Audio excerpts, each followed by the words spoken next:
Kabupaten Oku Timur menargetkan untuk tahun ini dapat menyumbang beras 1 juta ton untuk Indonesia. Hal tersebut seiring dengan keinginan Gubernur Sumsel Herman Deru dan Bupati Oku Timur Launusin Hamzah menjadikan Kabupaten Oku Timur menjadi lumbung pangan nasional.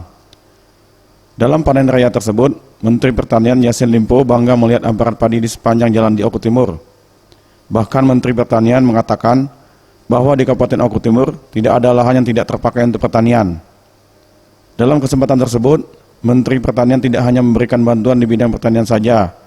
Di sektor peternakan, Mentan juga memberikan bantuan 25.000 bibit kerbau untuk Oku Timur.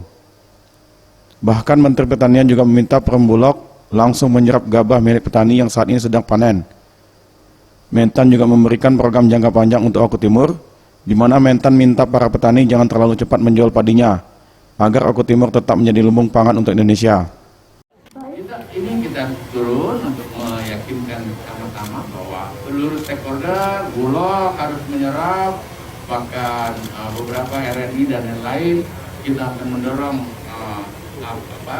penggilingan-penggilingan yang ada di Oku Timur untuk bisa menyerap lebih maksimal, sehingga in-out-nya mereka dalam rangka memperdagangkan ini juga bisa dilakukan. Sementara itu, Bupati Oku Timur Launusin Hamzah mengaku sangat bersyukur karena panen raya tahun ini disaksikan langsung oleh Menteri Pertanian dan Gubernur Sumsel. Saat ini, kata Launusin, pihaknya akan segera mungkin menjalankan instruksi Menteri Pertanian agar Oku Timur dapat menjadi lumbung pangan nasional.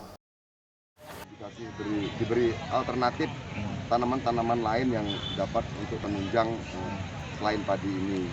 Dan juga tadi sudah diperintahkan langsung kepada Bulog dan RMI ya, itu untuk segera menyerap hasil pertanian yang ada di Oku Timur. Bagus Mihargo, Sriwijaya TV.